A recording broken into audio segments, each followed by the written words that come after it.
Es lindo poder compartir la palabra de Dios y hablar especialmente de quién es Jesús. Y un día tuve que llegar a hacerme esa pregunta, ¿quién es Jesús? Y es muy interesante porque una cosa es lo que yo diga y otra lo que Jesús es en sí mismo. Y estamos tratando de ver y descubrir a Jesús, y entonces el primer día hablamos de la deidad de Cristo, que Cristo es Dios.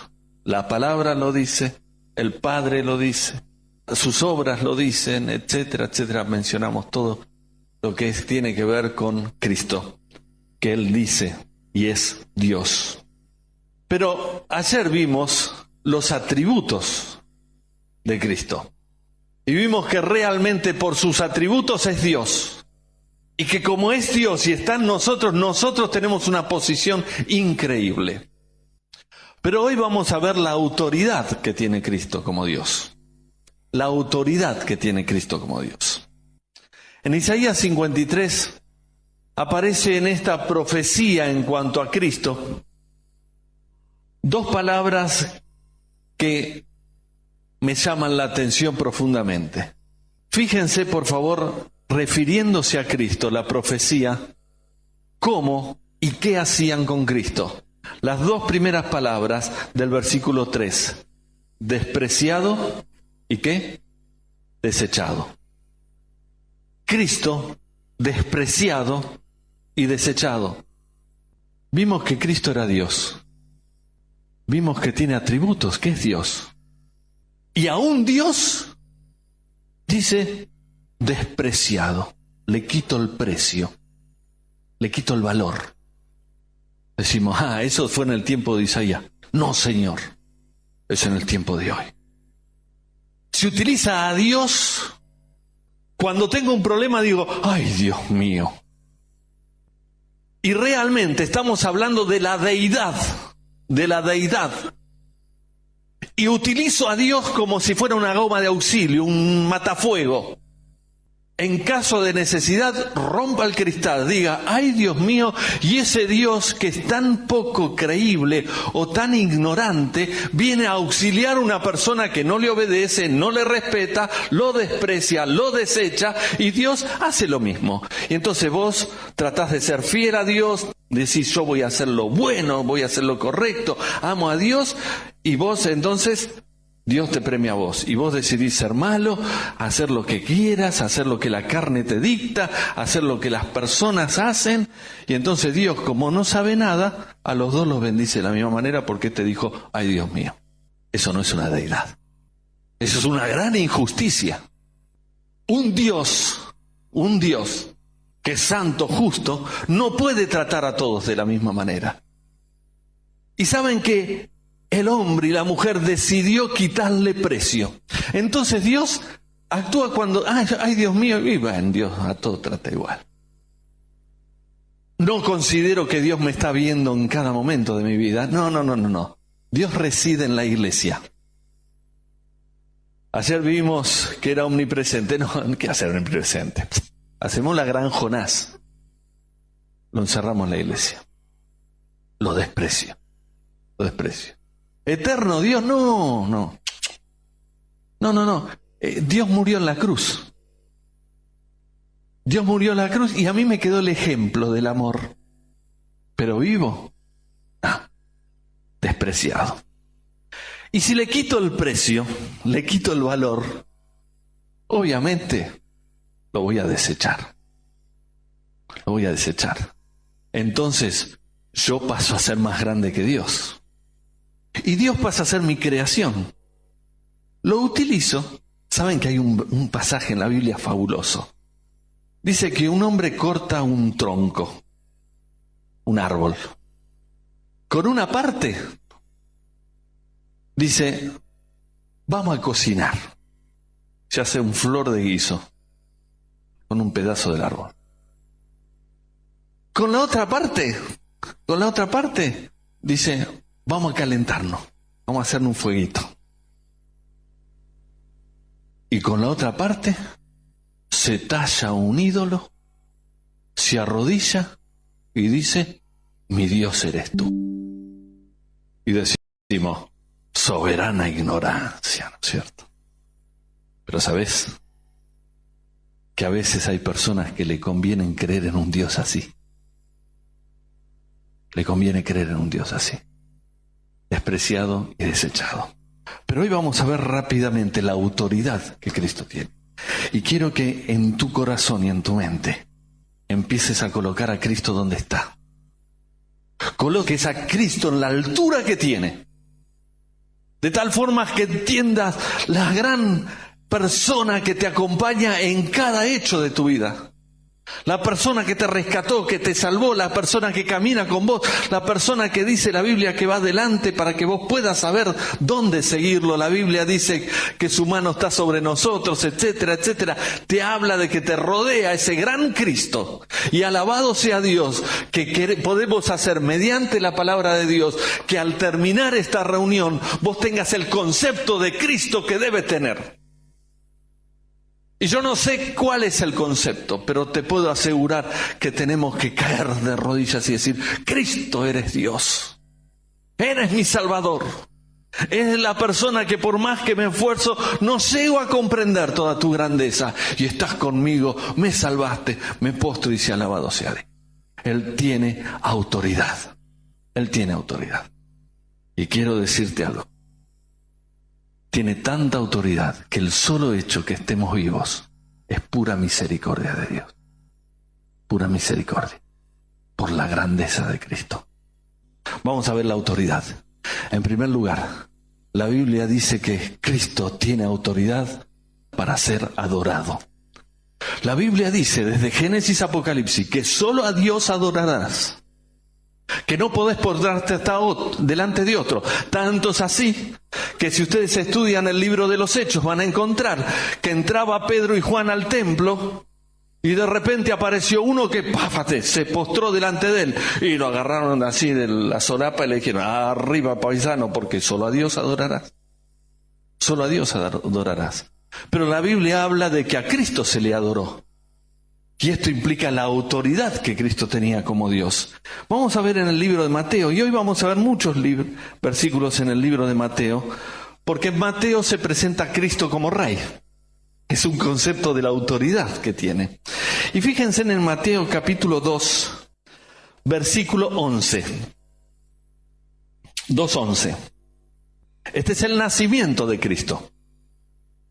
Y dice, y al entrar en la casa, vieron al niño con su madre María, y postrándose, le adoraron, y abriendo sus tesoros le ofrecieron presentes, oro, incienso y mirra. Aquí está el niño Jesús, con María, su madre. Y entonces llegan estas personas, y se postran, y le adoran. Pero vamos a darnos cuenta que no solamente en el nacimiento, durante el momento del nacimiento Cristo es adorado, sino durante el tiempo de su ministerio. Fíjense por favor en Mateo capítulo 14. Mateo capítulo 14, versículo 33. Esto sucede cuando Jesús camina sobre el agua. Y dice en el versículo 33, entonces los que estaban en la barca vinieron y le adoraron diciendo, verdaderamente eres el Hijo de Dios. O sea, Cristo se lo adoró no solamente cuando era un niño, sino durante su ministerio, cuando ya era grande. Y en ningún momento Él lo interrumpió. Dijo, no me adores, solo a Dios adorarás. Adoraron a Cristo. No solamente en el tiempo del nacimiento, en el tiempo de su ministerio, sino vamos a ver después de la resurrección, capítulo 28 de Mateo, versículo 9. Después de la resurrección dice, he aquí Jesús le salió al encuentro diciendo, salve. Y ellas, las mujeres que estaban ahí, acercándose, abrazaron sus pies y le adoraron. En la niñez, cuando era niño, durante su ministerio, después de la resurrección, se adora a Cristo.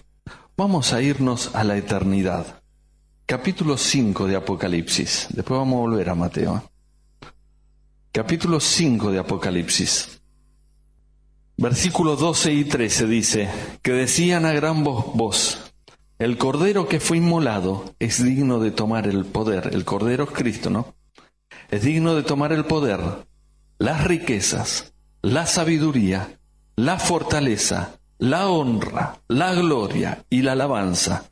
Y a todo lo creado que está en el cielo y sobre la tierra y debajo de la tierra y en el mar, y todas las cosas que en ellos hay, oí decir, el que está sentado en el trono y el Cordero, Cristo, sea alabanza, la honra, la gloria, el poder por los siglos de los siglos. O sea, Cristo es adorado cuando era niño, adorado durante su ministerio, adorado después de la resurrección y adorado por la eternidad. Las personas que le amaban, las personas que le tenían, son las personas que le adoran. Las personas que le adoran. Ay, cuántos enemigos se escurrieron para que termine adorando iglesias, denominaciones, organizaciones, y no a Cristo. Adorad a Cristo. Él tiene autoridad para ser adorado. Pero vamos a ver otras autoridades que Cristo tiene. Y vamos a ver todos versículos en Mateo, así que vayan para Mateo. Pero vamos a ver en primer lugar otras, o en segundo lugar. En primero, tiene autoridad para ser adorado. En segundo lugar, tiene autoridad sobre la naturaleza. Fíjense, por favor, en capítulo 14, versículos 26 al 29. Mateo 14, 26 al 29. Dice, y los discípulos viéndolo andar sobre el mar se turbaron diciendo, ¡un fantasma! Y dieron voces de miedo. Pero enseguida Jesús les habló diciendo, tened ánimo, yo soy, no temáis. Entonces le respondió Pedro y dijo, Señor, si eres tú, manda que yo vaya a ti sobre las aguas.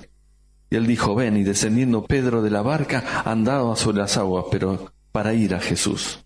Pero al ver el fuerte viento, tuvo miedo, y comenzando a hundirse dio voces diciendo, Señor, sálvame. Pero el principio absoluto es, Cristo tiene poder sobre la naturaleza. Te sugiero que vayas a dar una vuelta y te dejo un paseíto por la laguna. Vas a hacer burbuja, hermano. Porque vas a hacer la gran Pedro. La gran Pedro, Señor, en tu nombre voy a ir al pueblo cruzando la laguna. Caminando nomás. Te vas a hundir. Cristo tiene poder sobre la naturaleza. En otros pasajes, el Señor Jesucristo estaba en la barca y de repente subió un gran viento, una tempestad, y el Señor se para y dice, calla, enmudece. Y el viento cesó. Se terminó la tormenta por la autoridad que Cristo tiene sobre la naturaleza. Es interesante, pasajes para estudiar sobre el poder que tenía sobre la naturaleza. En el Salmo 8 dice, es un salmo que lo cantamos a veces, todo lo que hay en las corrientes de agua, las aves, habla de que todo adora al Señor. ¿Saben? Después que Cristo fue crucificado, un día Pedro le dijo a sus compañeros discípulos, vamos a pescar peces, ¿no? Porque si es pescar pescado es ir a la pescadería. Dice que se fueron agrandados como garbanzo en agua. Tengo experiencia en la pesca, años pescando, hoy nos hacemos mañana un chupín de pescado, como dicen los chilenos. Y resulta de que toda la noche pescando, enjuagando las redes, y ni un dientudo, ni una mojarra, nada, ni un sabalito, nada. Y de la costa aparece el Señor y le dice, hijitos, ¿pescaste algo? El no que le contestás, ¿cómo es? Malo. ¡Anda! No pesca. Y el Señor de la costa le dice, tira la red del otro lado. ¿Tira la red del otro lado? ¿Qué? ¿Es contramano para el pescado de este lado? ¿Están todos del otro lado? ¿Cómo es la cosa? Tira la red y se llena de peces, ¿sabes? Había un montón de peces esperando que el Señor Jesús le diga, ahora. y subieron a la red, porque cumplieron la orden de Cristo, porque también el Salmo 8 decía, todo lo que hay en las corrientes de agua adoran y sirven al Señor. Jesús tiene autoridad. Si vas al momento de la crucifixión, había un gallito. Algunos dicen, los que viven en la ciudad dicen, no, porque los gallos cantan al amanecer. Te quiero decir una cosa. Aquellos que vivimos en el campo, que no sé quién le prendió la luz, pero es las 2 de la mañana, estás dormido, ¿qué? Al lado y una gana de apretarle el cogote. Y resulta de que había un gallito haciéndose gárgara en el momento de la crucifixión. Porque el Señor había dicho, Pedro, cuando me niegues, el gallo va a cantar. Y paró la oreja el gallito. Tiene oreja el gallo. Yo qué sé. Yo sé que escuchan, porque por ahí van. Cuando le tira un cascote, escuchan. O sienten. Pero de repente el gallito escucha a Pedro y se mandó el canto de los cantos. Y ahí Pedro recordó. El Señor dijo que le iba a negar. ¿Cuánto tiempo esperó el gallito? La autoridad de Jesús que le dijo, gallito, anda para allá. Párate cerca de Pedro. Y a la voz de Aura, canta como nunca. Y hasta en mi Biblia está el canto del gallito. Porque Dios tiene autoridad. Cristo tiene autoridad. Cristo tiene autoridad. Decía el Salmo 8 que todo lo que hay en el cielo, las aves le sirven. También el Salmo 8 habla de las bestias.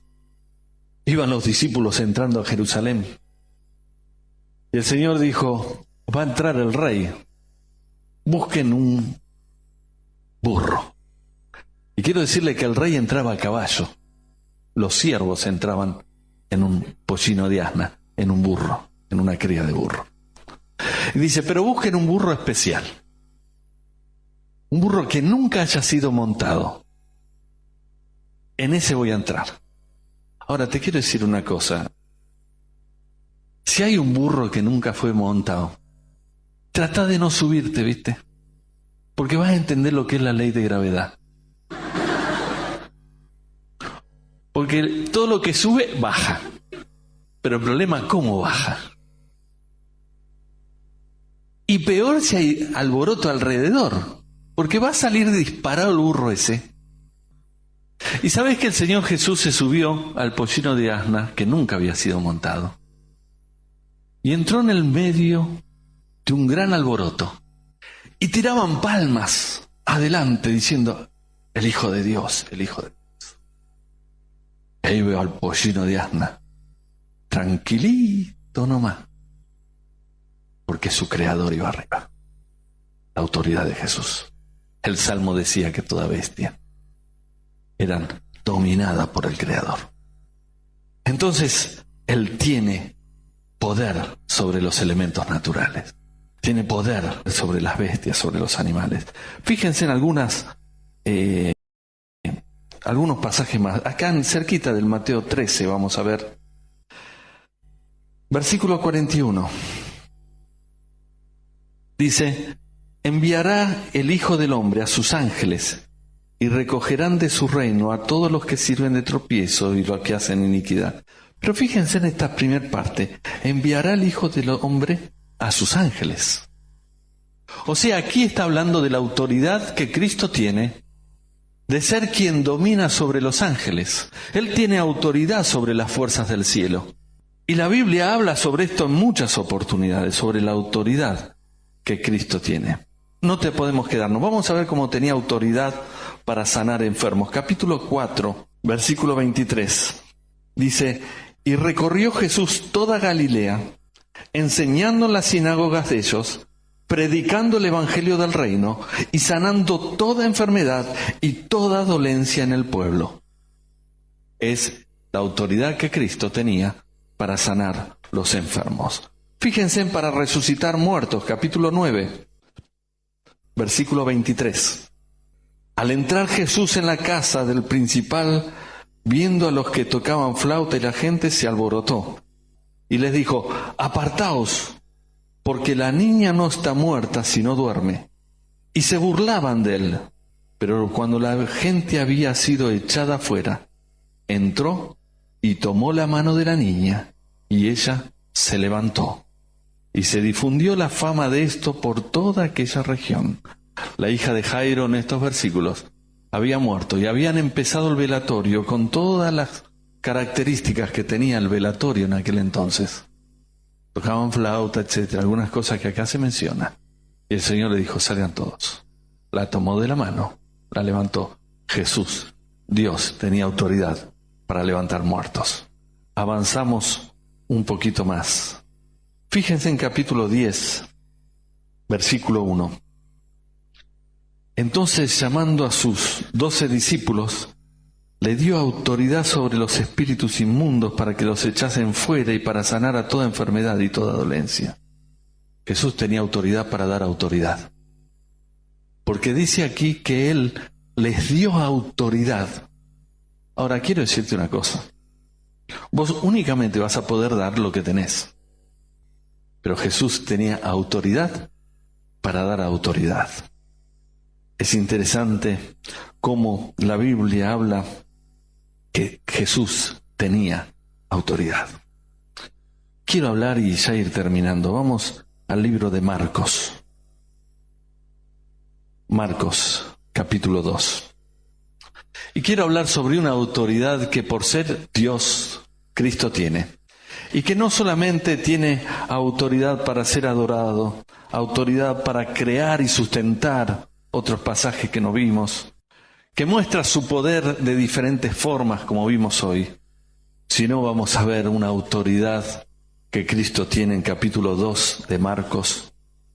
Y vamos a leer del versículo 5 en adelante. Al ver Jesús la fe de ellos, dijo al paralítico: Hijo, tus pecados te son perdonados. Estaban allí sentados algunos de los escribas, los cuales cavilaban en sus corazones: ¿por qué habla este así? Blasfemias dice. ¿Quién puede perdonar pecados sino solo Dios?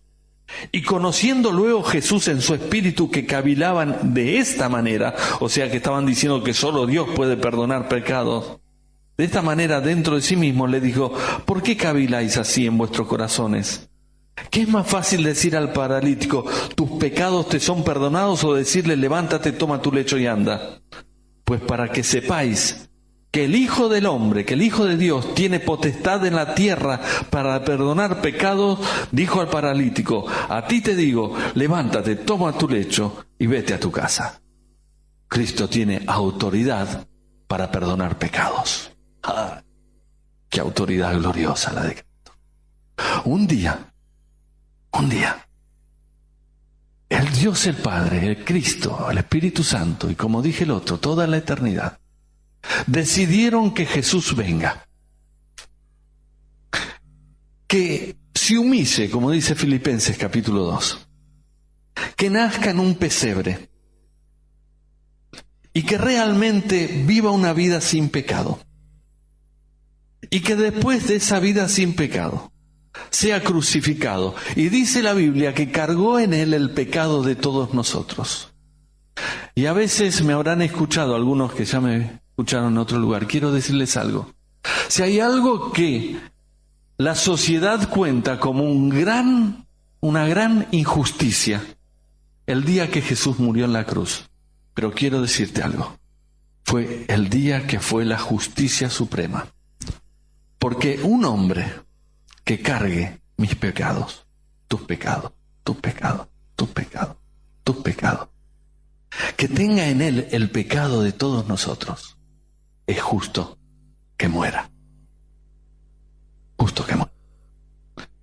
Y saben, él me perdonó pecado porque los llevó, los cargó.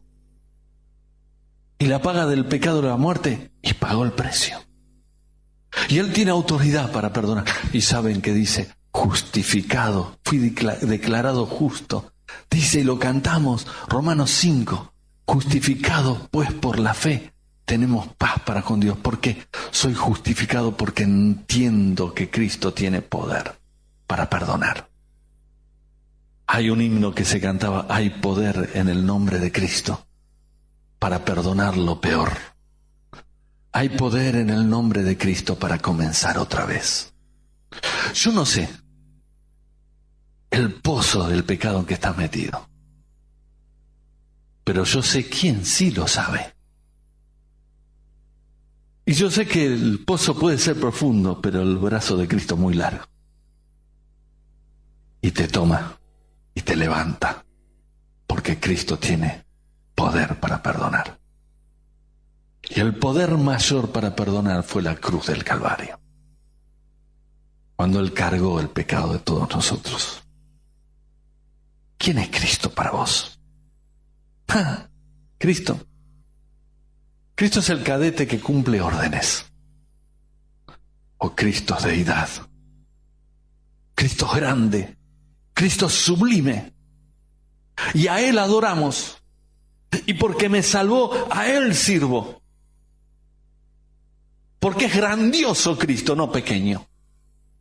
No reside en la iglesia, acá está en mi corazón. Cristo tiene autoridad. Y Él la tiene. Y el desafío es que nosotros reconozcamos esto. Le voy a leer un artículo que me resultó muy interesante, refiriéndose a Jesús. Dice: nació en una oscura aldea, hijo de una mujer campesina. Creció en otra aldea, donde trabajó como carpintero, hasta la edad de 30 años. Entonces enseñó, predicó el Evangelio, sanó toda enfermedad, toda dolencia. Nunca él escribió un libro. Nunca tuvo una oficina. No estableció una familia. No poseyó un hogar. No fue a la universidad. Nunca visitó ciudades grandes y muy populosas. Nunca viajó a más de 320 kilómetros del lugar de su nacimiento. Nunca hizo ninguna de las cosas que se asocian usualmente con la grandeza. Jamás presentó credenciales porque no las tenía. Él era su propia credencial. Había llegado apenas a los 33 años cuando la corriente de la opinión pública se volvió en su contra. Sus amigos lo abandonaron. Fue entregado a sus enemigos y se le hizo un juicio falso. Fue clavado en la cruz entre dos ladrones. Mientras agonizaba, sus verdugos echaban suertes sobre sus ropas, única propiedad que él tenía sobre la tierra. Cuando murió, fue depositado en una tumba prestada, gracias a la piedad de otro amigo. Casi 20 siglos han pasado y ahora es la figura central de la raza humana. Ni todos los ejércitos que han marchado, ni todas las escuadras que hayan navegado, ni todos los parlamentos que hayan sesionado, ni todos los reyes que hayan reinado, puestos juntos, podrían afectar la existencia del hombre sobre la tierra como lo ha hecho esta persona por los siglos de los siglos. No fue médico y curó toda enfermedad. No fue abogado y explicó todos los principios básicos de la justicia. No fue escritor e inspiró a cantidad de escritores. No fue poeta ni músico y es el alma de todos los poemas inmortales. No fue estadista y fundó la más sólida institución de la sociedad, la Iglesia de Dios. No fue general y conquistó millones de corazones. No fue descubridor y demostró a los mortales el mundo de la inmortalidad. Una persona que es Dios, grandeza de Cristo. Aquella persona que tuvo hace tiempo atrás, pero que ahora, por un paso de fe, puedo decirle: ven a mi corazón, oh Cristo, pues en Él hay lugar para ti. Ven a mi corazón. Mis queridos, ¿quién es Jesús para vos? ¿Quién es Jesús para vos? ¿Vas a mantener fuera de vos semejante deidad, la única deidad? ¿O vas a abrazarte a Él y decirle: Cristo, Cristo, reconozco tu grandeza, quiero vivir para ti? La única persona que dispone sobre tu vida sos vos mismo. Yo te desafío a vivir una vida de alegría, seguridad y futuro, cuando tengo al Rey de Reyes y Señor de Señores en mi corazón, en tu corazón. Y te vas a dar cuenta cómo las cosas cambian. Cómo las cosas cambian. ¿Saben? Cada semana que me toca hablar, les digo, es mucho soñar con una juventud con Cristo. Es mucho. Es mucho soñar con ustedes diferentes por la presencia de Cristo en su vida. Que donde vayan y le ofrezcan las cosas que no corresponden, digan: no, un momento, yo soy de Cristo. Que cuando te ofrezcan una porquería, le diga: hermano, salí de acá. No te das cuenta que yo tengo a Cristo. ¿Es malo soñar que vos en un mundo malo seas bueno por la presencia de Cristo en tu vida? Que estés para ayudar a las personas necesitadas. Y no me refiero solamente necesitadas de bienes, sino necesitadas del alma. ¿Sabes cómo vas a poder hacer eso? No con políticas, no con empresas, con Cristo en el corazón. Con Cristo en el corazón. Y te levantás firme y decís: tengo la autoridad de Dios en mi corazón. Tengo a Cristo. Te desafío a ser un victorioso en la vida. Por la victoria de Cristo. Por el poder de Cristo. Y te puedo asegurar, mi querido, que cuando veas que los años pasan, podés decir: gracias, Dios, porque tu poder estuvo en mi corazón, porque tu autoridad estuvo en mi corazón. ¿Por qué ser pequeño cuando podés ser grande? Sé que todavía hay algunos que no quisieron aceptar a Cristo. Solo te pido que hoy busques a tu consejero. Vos búscalo. Quebrá tu orgullo. No seas autoridad, no la tenés. Y deja que la autoridad del Salvador llegue a tu vida. Vamos a orar y terminamos. Amado Dios, gracias por este tiempo. Gracias porque Cristo es Dios. Él tiene autoridad. Que realmente se dispongan a vivir la hermosa vida que tú tienes para ellos. En el nombre de Jesús. Amén.